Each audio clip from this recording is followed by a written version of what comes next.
Welcome back to the Unanimous Decision Podcast. I am your host, DPalm. Follow me on Twitter at DPalm66. Follow the show on Twitter at UDPod.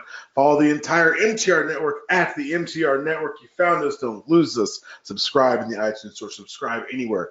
Podcasts are given away for absolutely free in accordance with the MTR policy here. You leave that 5-star review. I will read it on the air no matter what you want to say, no matter how much you want me to say unkind thing about my own teams, which sometimes I actually feel.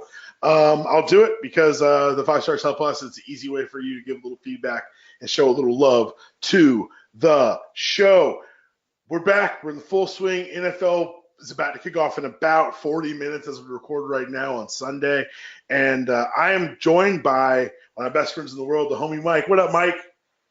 What up? You ready to do this, man? Thanks for having me back. I'm glad to have you back, man. And the thing is, I was like, I just still want to fill the time, because it's football season to kick off. And then the entire world went nuts.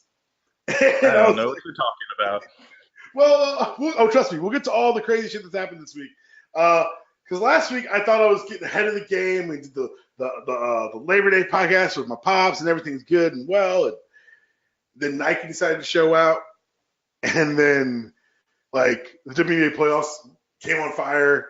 And then, the Falcons did a lot of Falcon thing on Thursday. But before we get to any of that, I want to talk about the sport that should be dominating the headlines. This is a sport where the playoffs are imminent. It's got history behind it. It's got passed down from generation to generation. And I'm talking about baseball. And I want to talk about 2 stories that I only know about because I actually looked for them. Number 1, Trevor Story. Trevor Story hit a lot of home runs. He hit a ball a quarter mile in Colorado, and no one knows about it. No one cares about it. It's like the numbers, just the sheer, it's apparently the longest home run ever recorded in the Statcaster era. Mike, why isn't this a bigger story? Because we all love home runs. We all love, I guess, on some level, baseball. We all want to love baseball. And they're not catering to their fans because this story should have led everything. It should be front page news. And all of a sudden, I don't know who Trevor Story looks like. I couldn't figure out a lineup. Why isn't he doing some sort of press? And I know they have 1,000 games, but when things like this happen, it's important to strike because I don't know if baseball heard, but it's 2018 and attention spans are short. I don't know what the deal is with the MLB. I mean, it's pretty incredible to watch some of these highlights, but, it's not my sports priority right now. Football's come back. That's overshadowing things. I don't know. I mean, they got to pick it up. It just almost feels lazy. Apparently, 2 Tigers announcers got into a fist fight after a baseball game in the press box. Wait, what? This is first I'm hearing of this. I'm saying this because as I'm looking at the article about this story, there's a pop on the left about Detroit Tigers announcers had a physical altercation after the game. I saw the headline on Friday that they weren't announcing the next game unexpectedly, but apparently they got in a fight in the press box. That baseball culture, man. I don't know. The thing is, lean into that kind of shit. That's the kind of weird world news that's going to make us pay attention because otherwise, baseball, you're trying to package a very boring game in a very excited time, and no one's buying. You know how I know no one's buying? Because Ohtani isn't a household name yet. He's on the team with Mike Trout, who's been described to me as, quote-unquote, the next Babe Ruth. I don't know what that means. I really don't. Whatever. I'll tell you who is the next Babe Ruth.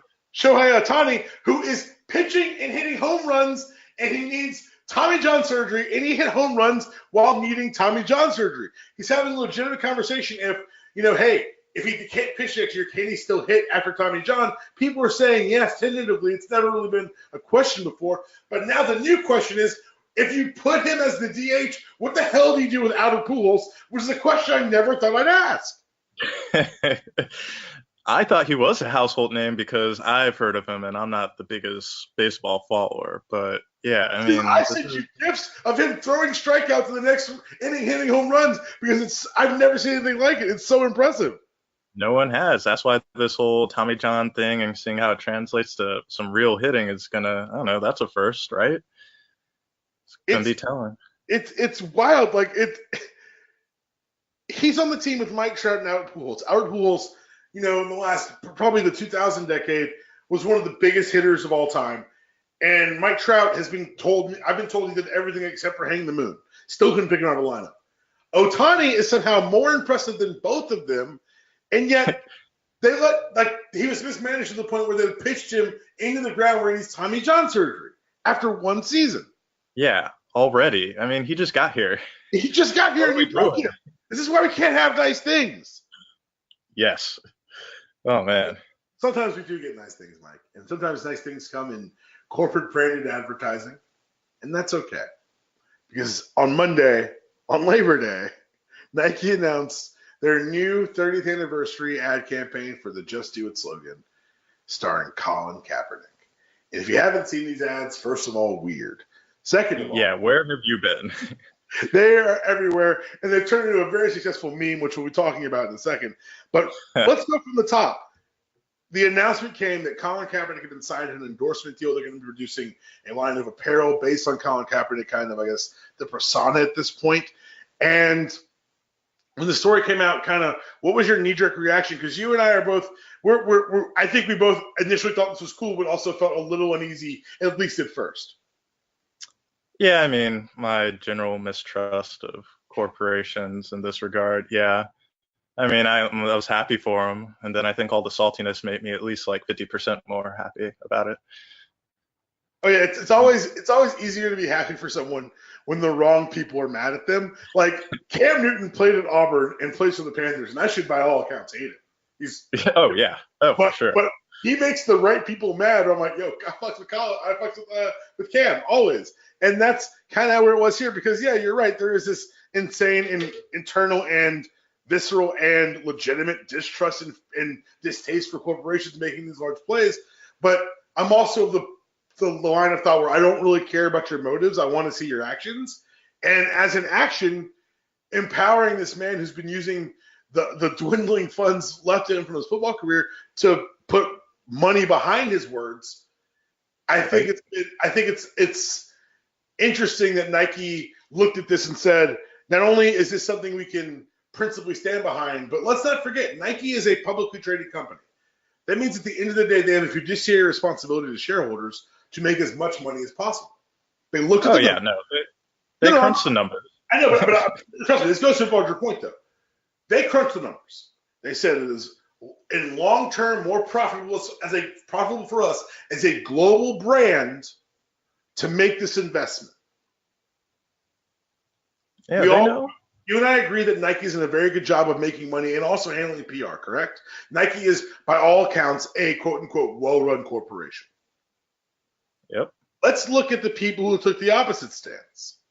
The NFL, a non-publicly traded organization that has no fiduciary responsibility to anyone and is more subject to the whims of old white men than anyone else could ever possibly imagine, decided that Colin Kaepernick was bad for business. They told us that he would cost them money. Now, Mike, I'm just saying, in a vacuum, if good company says this is going to make us money and poorly run organization says this is going to lose us money, but they're claiming not to be doing it on principle, which is the root of the collusion case, who do you believe is making a good faith argument? Maybe that company that just keeps killing it year after year, supporting stuff like this.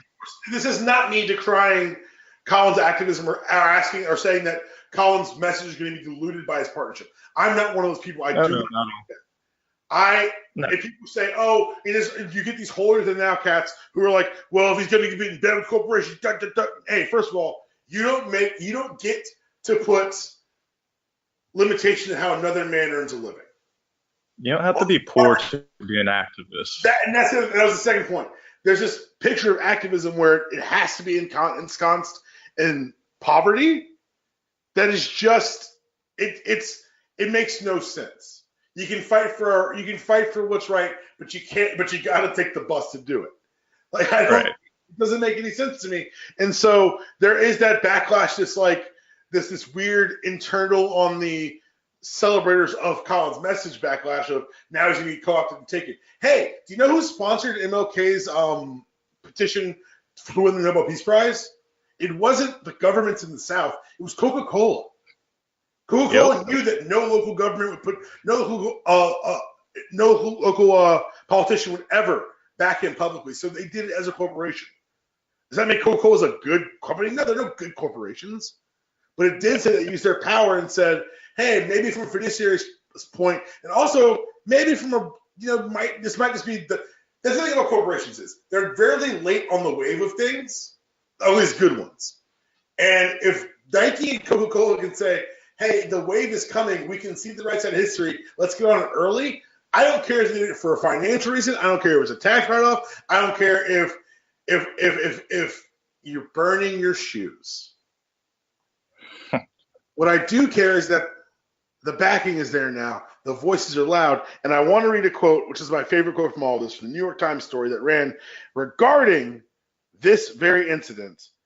The new partnership comes months after Nike extended its agreement with the NFL to provide on-field uniforms for all 32 of the league's teams. On Monday, when asked if Nike had informed the NFL of its campaign beforehand, the Nike spokeswoman said that, and I quote, Colin is not currently employed by an NFL team and has no contractual obligation to the NFL.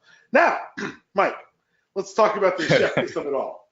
Because now there's probably nothing more in the world that the NFL wants to do than say we're going to back out of the Nike deal. But what would prove the collusion case more than backing out of the Nike deal? Do it. It's the Kobayashi back out. It's the Kobayashi of legality, because you have angry MAGA supporting. I'm trying not to. They're white. I mean, they're just angry whites are burning Nike gear. I saw a picture of someone with duct tape over his Nikes and Reebok written over the top, like anyone's copying the shoes you're wearing. No one's ever bought Nikes who said, I saw that dude the Concourse that one day, man. Those look comfortable as shit. Let me get those Nike Dad 8s. No thanks, sir. You buy your shoes at Marshalls and TJ Maxx, and that's cool, man. Everyone needs shoes. But you don't get to say you're boycotting Nike if you've never paid for Nike. That's like me boycotting some sort of vegan establishment. I don't know if you guys have fast food places now. I don't know if we fully integrated you people into our society, but I'd like to stand against it right now and forever as representative of UDPod and the MTR network. Thank you.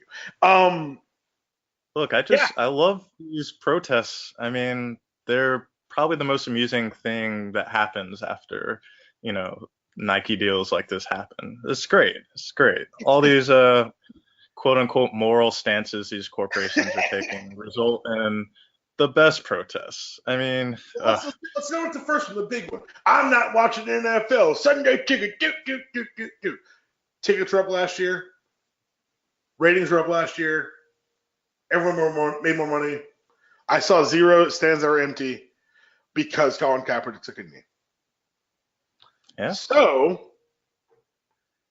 that's just go with that. People were burning their season tickets, Daniel. What does that do?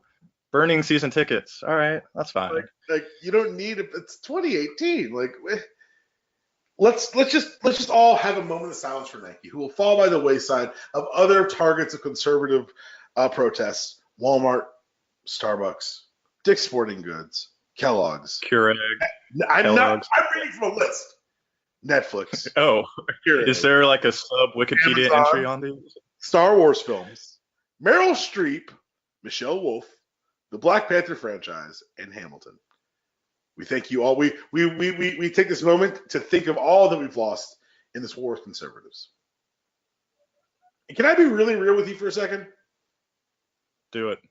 When the culture war came, if you told me liberals were getting football, Levi's, and Ford trucks, like I don't know. So in case you missed it this week, also Ford reiterated apparently their stance from last year that they support the players kneeling because they see what the wave is. Levi's, who I never thought, I just didn't think jeans had a position. Levi's came out, except for Wranglers. Wranglers were racist. Levi's came out and said that they support better gun control methods. And I'm like, wait a second. You're going to have these racists with no shoes, no pants, and taking the bus. I have literally heard nothing in response to Ford or Levi's. Were they going to blow up a car? No, man. They're not going to do Whoa. You don't think they would? Yes. Come on. By the way, someone's going to put a car in neutral and let it roll off a cliff. That was totally a challenge. Someone needs to pull quote this and pull that audio. I bet you won't blow up your Ford trucks. You're so mad about them supporting the rights of these black players. Now pull that. They will shoot up every truck. every right-wing website you can find. Just put it in the comment of every Fox News article. And don't put my name. I don't need those kind of problems. It's amazing. They can't protest anything because they don't know what it's like to be oppressed for real. And that's the thing. When you're in control all the time, you don't know what oppression feels like. You don't know what oppression looks like. You know what it looks like to me, Mike? It looks like to a woman behaving in a way that we would excuse for a man and being treated differently. It reminds me of the U.S. Open final that occurred yesterday. And let's do this first. Naomi Osaka had played an amazing tournament. Amazing. She deserves that championship. She deserves all the accolades. She deserves all the respect. And she deserves everything that comes next for her. God bless her, man. Good job. She played her ass off. That's not why I'm talking about this. Serena Williams was robbed. Flat out taken advantage of. She had points stolen from her. She had games stolen from her. And I don't know how it would have been otherwise. I'm not going to sit here and speculate. Naomi played an amazing game, and she played an amazing 2 weeks. But, Mike, it feels and looks a lot like a woman acting a certain way, being treated differently because she's a woman yesterday. A black woman. I mean, I think it was both, to be honest. And, we see echoes of this all over the place.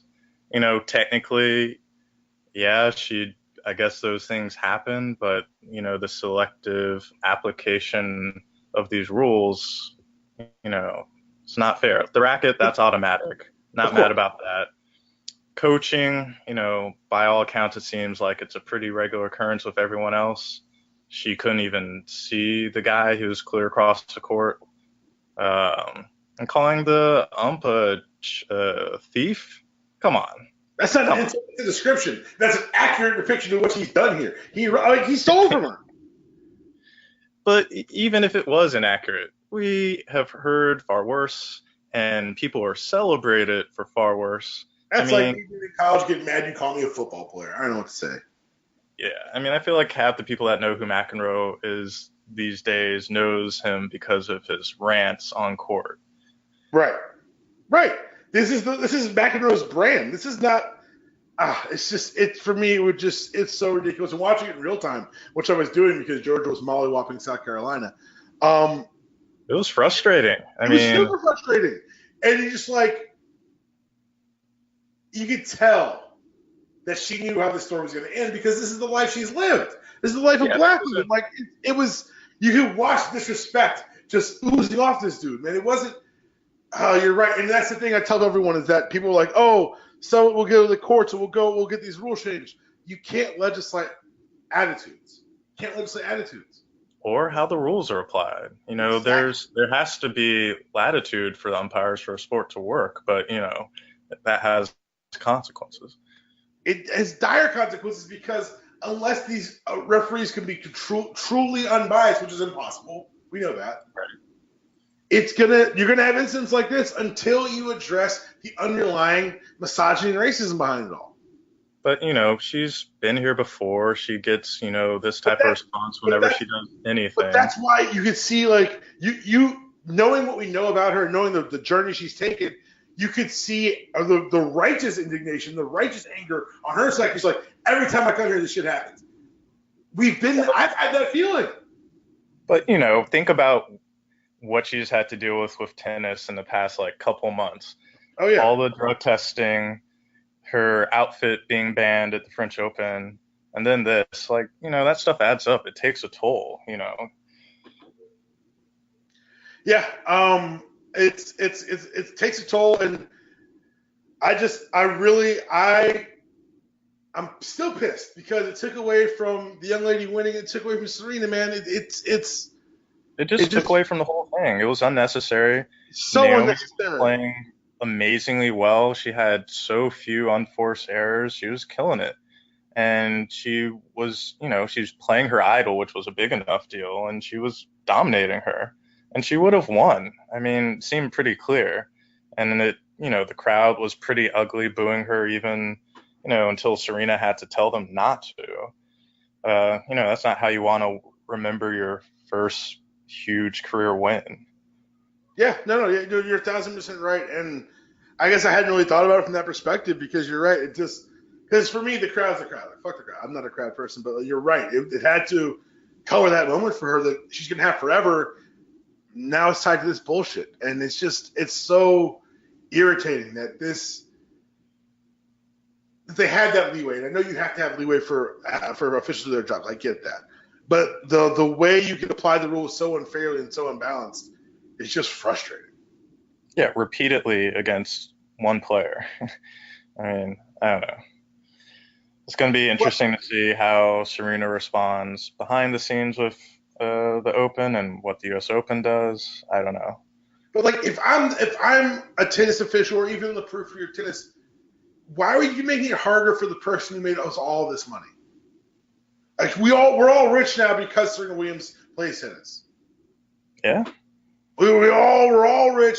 The sport is in a better place. We're moving towards equality. Like, what is about Serena is so unlikable, and you and I both know the answer. Yep. I mean, it's in a vacuum, she is the best thing that's ever happened to tennis in general, women's tennis in specific, and women's voices in equitable treatment in sports across the board. Yeah, I mean, she's been so important in so many different ways. And they just want to man. It's one of those things where I'm not a tennis guy. I don't follow tennis like that, but I'm a Serena stan. Like, this one, watching it live, and you're right. I do feel bad for Naomi. Like, it's not good for her, and it's not her fault. No, not at all. She didn't do anything. If you booed her, you're a child. Grow up. Like, she did her job really well. Her job was to go play tennis. Because she did. She played some fucking fantastic tennis. Amazing tennis. I mean, that was the job. All right, so Nike's making moves. We talked about this, how we got the Serena thing. The NBA reportedly is removing footwear color restrictions for the 18-19 season. You know, these guys were wild with tennis shoes before. It's about to get insane. They may now wear sneakers of any color in the upcoming season. The only restriction will be regarding third-party logos, which still have to be pre-approved by the league before players can wear them. And I'm quoting here, and against any sharp shooting objects or reflective elements, which means it came up. Yeah. Sharp shooting. I would not have thought about that, but okay. The rule change. If you're gonna. So, do logos include messaging? Because they've had problems with that before. I don't think the messaging is going to be an issue. An individual team can still impose only their own rules regarding footwear and color, but the league stance for the first time ever is any colors you want. Man, no team better impose that restriction. Oh, they'll never sign another free agent in the tenure of the program. Yeah. Mike, this seems like a big deal to me. It seems like, I know you were much more steeped in basketball culture than I ever was. This is going to be a chance for players to show out, isn't it? Oh, for sure. I mean, when the rules about what they had to wear coming to games and leaving games change, people find their way to express themselves. So now they get to do it while they're on the court more so than they have before. And some people are going to be acting a fool, but it's going to be great. Okay, so we both know that rule changes, especially ones of this magnitude, don't come out of a vacuum. No one inside the process was surprised by this news. But when you look at it with something else that happened this spring, you kind of got to give it a little bit of a side eye.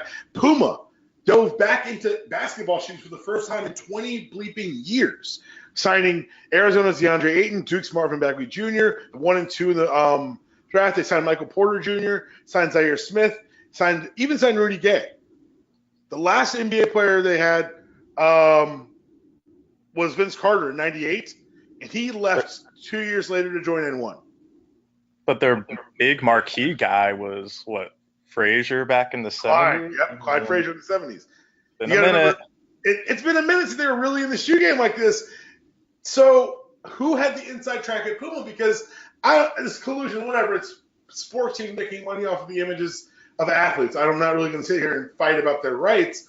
But, Puma kind of came in and made a big splash on the eve of big news. If you're Nike or you're Reebok or you're Adidas or you're Under Armour, even maybe not Under Armour, I don't think Under Armour, they got their Steph Dad ones, they're good. But everyone else, wouldn't you be like, hey man, this could have been part of our pitch if we had known, Or is it just Puma leaking information they probably shouldn't have? How does Puma snag these guys with this restriction getting lifted? Like, because if you can wear any Jordans you want at any time, and you're going to wear Pumas, how much money? I need the checks. I need to see the checks immediately. Yeah, but they're giving these guys, most of them are pretty young. They're getting a shot to be the face of a sneaker campaign. Well, they're doing lifestyle brands with these kids. That's the thing. That's the big push now is we're doing lifestyle brands. It's more than just a shoe, Yeah, but you go to Nike, I mean, you're behind, all the All-Stars, half the All-Stars. You can say that, and you're right, and you're not wrong. But one, Nike's money is also, as I say, green. And two, so you're going to be the first generation of players to wear Pumas in the NBA. Yeah, I mean, Puma's got a shot. I know. I'm saying like the quality of shoe. I'm not talking about appearance now. I'm talking about the quality of the shoe to survive an NBA game. Yeah, I need a going to be the floor test. This is going to be the floor test. You're going to put the floor test in these rookies. Yeah. That's some cocky shit, man. They're rookies. Of course they're cocky. True words have never, ever been spoken on this podcast. I remember when freshmen used to come into Columbia, our favorite phrase to freshmen, do not get too comfortable, freshmen. Don't get too comfortable. Just relax. What did they do? They got way too comfortable. You know how I know that? Because when I was a freshman, what was I? Way too comfortable. All right. So I'm going to be making an admission here on the podcast. I need everyone to stick with me here, and please don't leave when I admit this. In my past, I have been that asshole who said things like, the WNBA is no good, I would never watch it. Which is crazy to me because I watch women's college basketball more than I watch men's college basketball. But I never really got into the product. And I have people tell me, like, well, if you give the product a chance, I go, where's the product? The answer was always, if you put it on TV and you make it accessible, more people will watch. Highest WNBA ratings of all time as ESPN's increased their cable presence this season. I know you took in a couple Mystics games. Mike, Wow. The WNBA is kind of fantastic.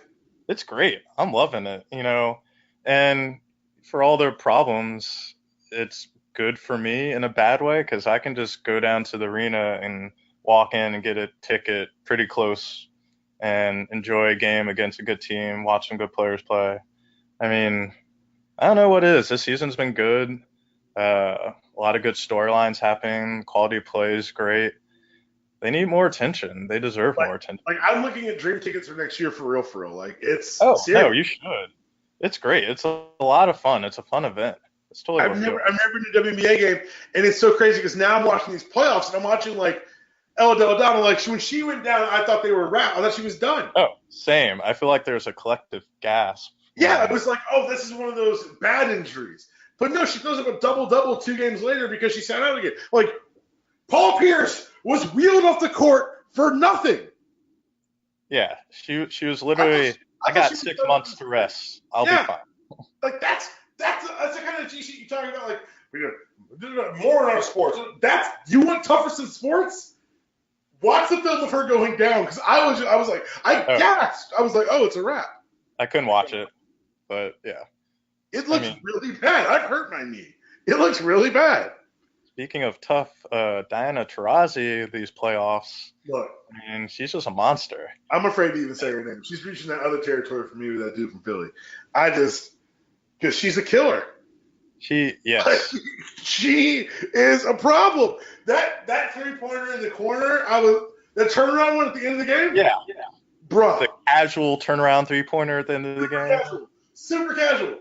And we're talking about WNBA in such glowing terms right now because you need to watch these playoffs. They're that good. And also, these women need to get paid more.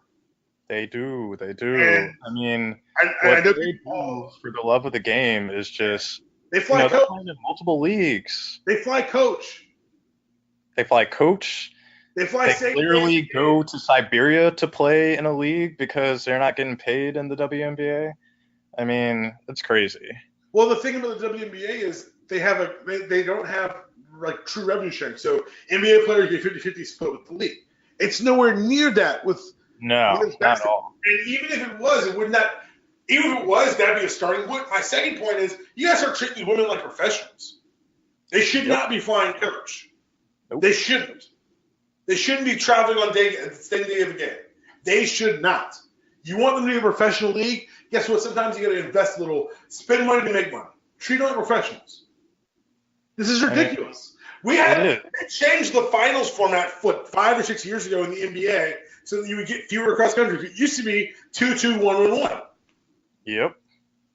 But you have these women, like, they're playing year round. Like Sue Bird's she's going for her 3rd championship. She's 37. Playing year round professional sports is. Yeah, there's no offseason. Because they leave here and they go play in Russia where they actually make money. Yeah. I mean. Ugh. And for anyone who says they don't want to come back, I applaud them.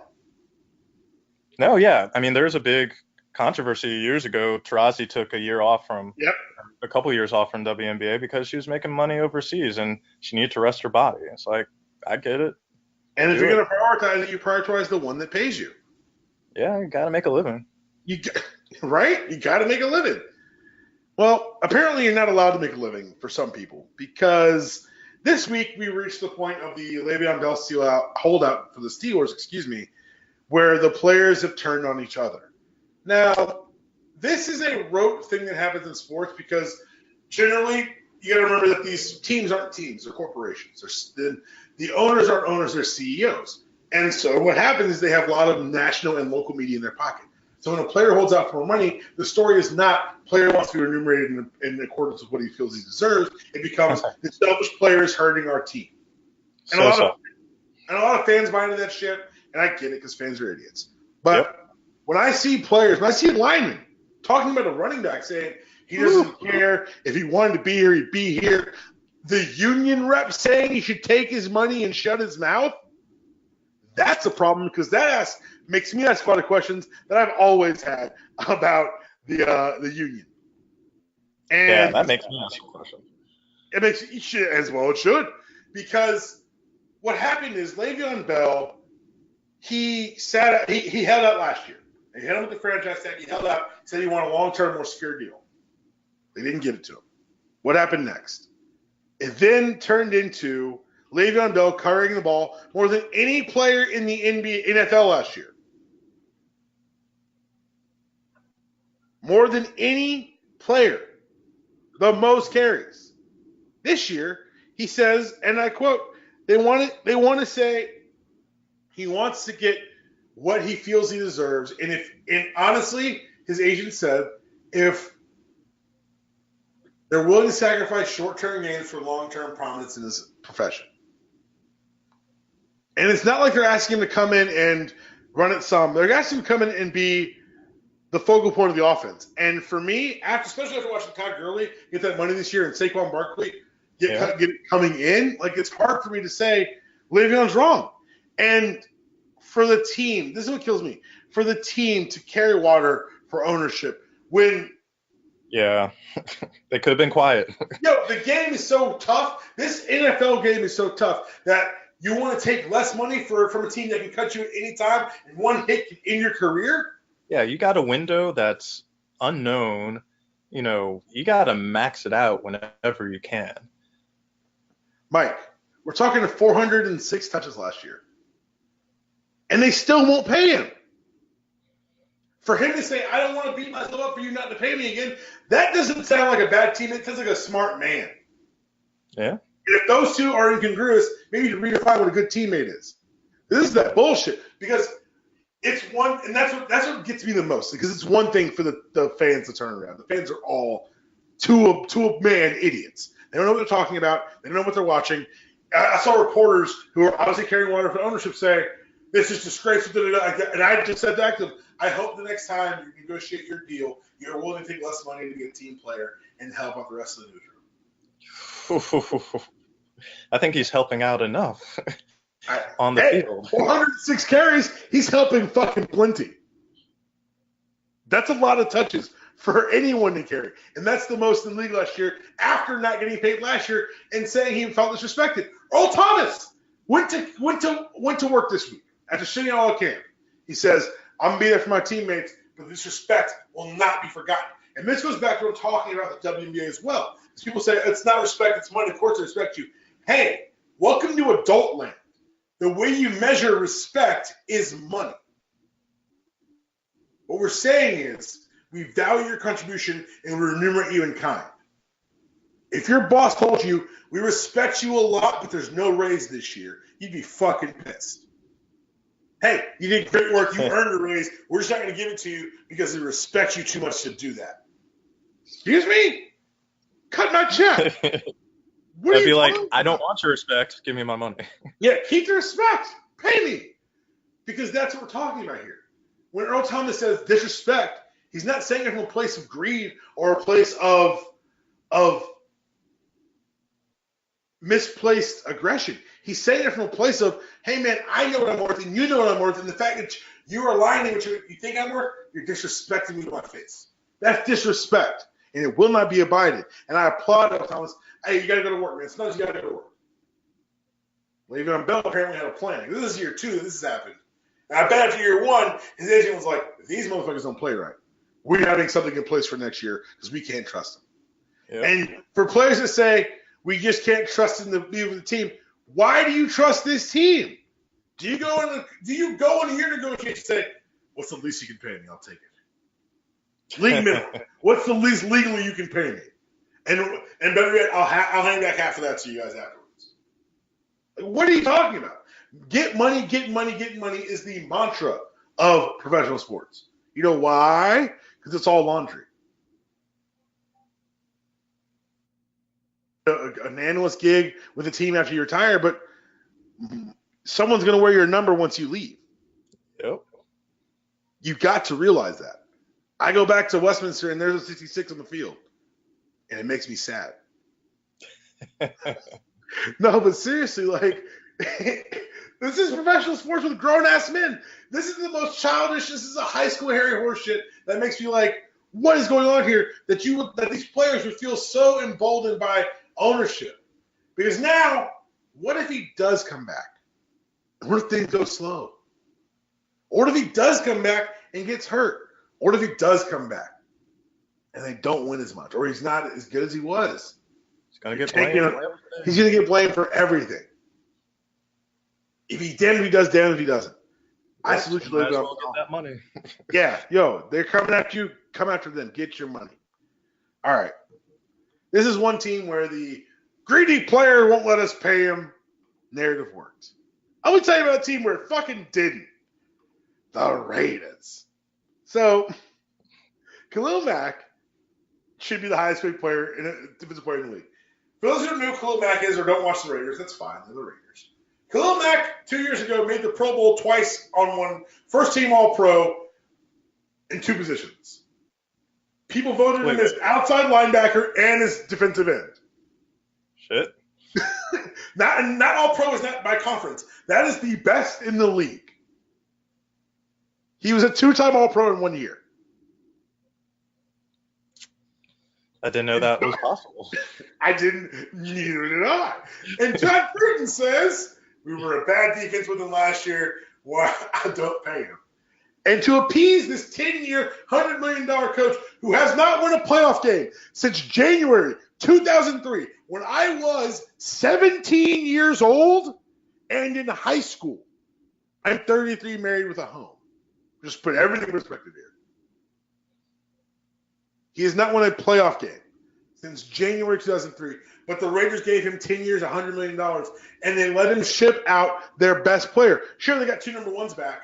They did. Congratulations.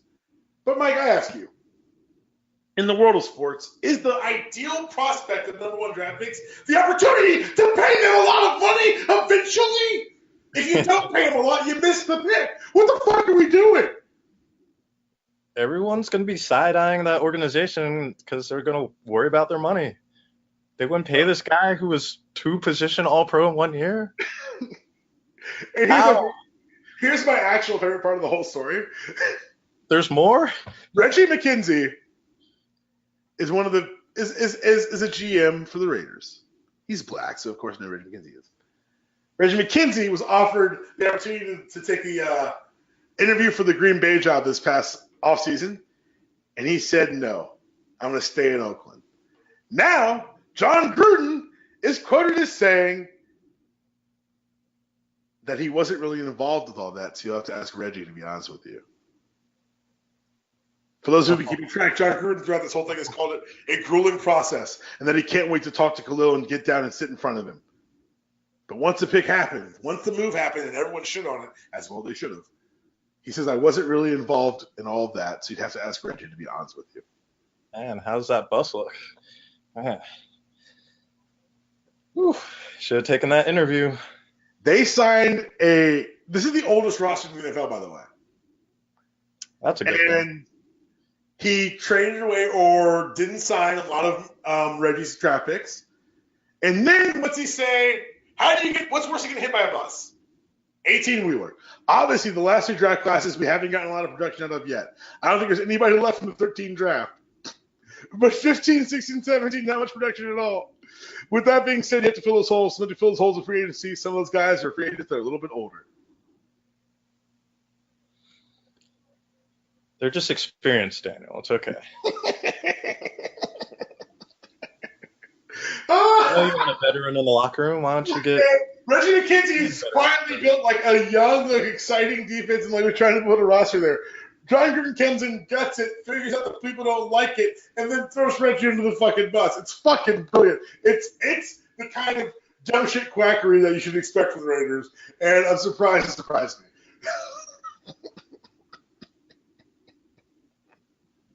John Gruden, ladies and gentlemen, $100 million, 10 years.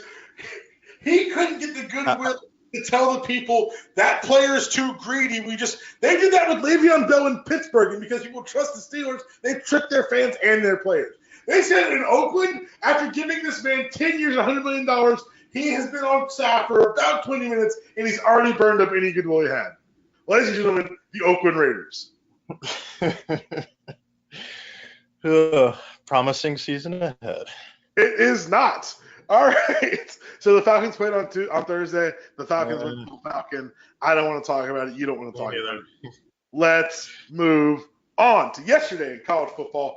We had another great day in the SEC. We'll start there with the conference that matters the most. Georgia took on South Carolina. And, Mike, I'm going to tell you right now, I was a little bit nervous. Because Georgia heading to South Carolina. Just because Georgia. That's true. But also because Georgia going to South Carolina, it never feels great for me.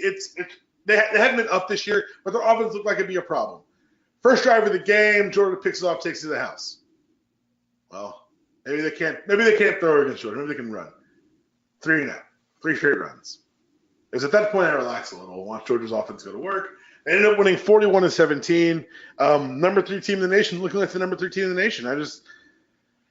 I'm happy with what I'm seeing. I think the East is a lot weaker, as we'll get to in a second, because I'm going to party really, really hard off one of these results. Georgia just came in, did what they had to do. Mississippi State beat up Kansas State 31-10. Mississippi State could be a good football team. I don't know yet. They haven't played anyone. Vandy beat up on Nevada 41-10. Alabama mollywopped Arkansas State 57-7. Ole Miss beat Southern Illinois 76-41.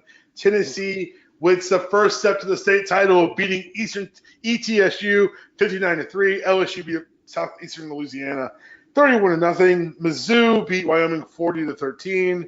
Colorado State beat Arkansas. Holy shit!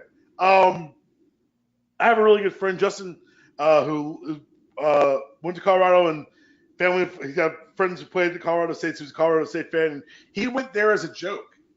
He's like, I'm just gonna watch Colorado State get beat up by Arkansas. 27-34, Colorado State. Go Rams. Auburn beat Alabama State 63-9, which just feels mean. And a squeaker. Clemson, the number 2 team in the nation, barely beat unranked Texas A&M 28-26. Now I watched this game. And aside from the fact that it was a game between 2 millionaires named Jimbo and Dabo, I was a little struck about how quickly Jimbo Fisher had really put together something in A&M, because this was not a case of Clemson didn't show up or A&M played above their heads. This was a good football team.